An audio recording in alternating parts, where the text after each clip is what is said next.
എത്ര സുന്ദരമായൊരു വീഡിയോ ആണ്. സമസ്തയുടെ 100ാം വാർഷികത്തിൻ്റെ നമ്മുടെ പ്രിയപ്പെട്ട കേരളത്തിൻ്റെ CM വേദിയിലേക്ക് കയറി ചെല്ലുന്നു. ആ കയറി ചെല്ലുന്ന സമയത്ത് ഒരുപാട് നേതാക്കന്മാർ അവിടെയുണ്ട്. സമസ്തയുടെ നേതാക്കന്മാരാണെങ്കിലും രാഷ്ട്രീയപരമായിട്ടുള്ള നേതാക്കന്മാർ, അങ്ങനെ ഒരുപാട് നേതാക്കന്മാരുണ്ട്.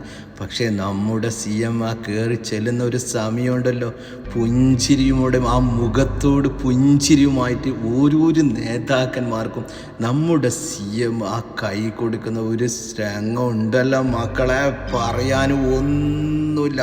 അങ്ങനെ അവിടെയുള്ള എല്ലാ നേതാക്കന്മാർക്കും നമ്മുടെ CM ചിരിച്ചും കൊണ്ട് പുഞ്ചിരിച്ചു കൊണ്ട് ഓരോരോ നേതാക്കന്മാരുടെ ചെന്നിട്ടും അവർക്ക് ആ കൈ കൊടുക്കുന്ന അത് നമ്മുടെ പ്രിയപ്പെട്ട കുഞ്ഞാലിക്കുട്ടി സാഹിബിനും അതേപോലെ തന്നെ നമ്മുടെ പ്രതിപക്ഷ നേതാവ് PD സതീശനും എല്ലാവരോടും ആ പുഞ്ചിരി തൂകിയ മുഖമായിട്ടാണ് നമുക്ക് ഇന്ന് നമ്മുടെ പ്രിയപ്പെട്ട CMനെ കാണാൻ സാധിച്ചത്. നമ്മുടെ സമസ്തയുടെ വൻ വിജയമാണ് നമ്മുടെ സമ്മേളനമെന്ന് ഒരുപാട് ആളുകൾ പ്രവാസ ലോകത്തോട് വിളിച്ചു പറഞ്ഞിട്ടുണ്ട്. പക്ഷേ ഇങ്ങനെയെല്ലാം കാണുമ്പോൾ ഇല്ലേ, യാതൊരു സംശയമില്ല, നമ്മുടെ സമസ്തൻ്റെ 100ാം വാർഷികം വൻ വിജയമെന്ന് ഞങ്ങളിപ്പോൾ കണ്ടറിഞ്ഞ് അങ്ങനെയുള്ള ഒരു സംഭവമാണ്. നമ്മുടെ പ്രിയപ്പെട്ട CMൻ്റെ ആ ചിരി തന്നെ പോരെ മക്കളെ.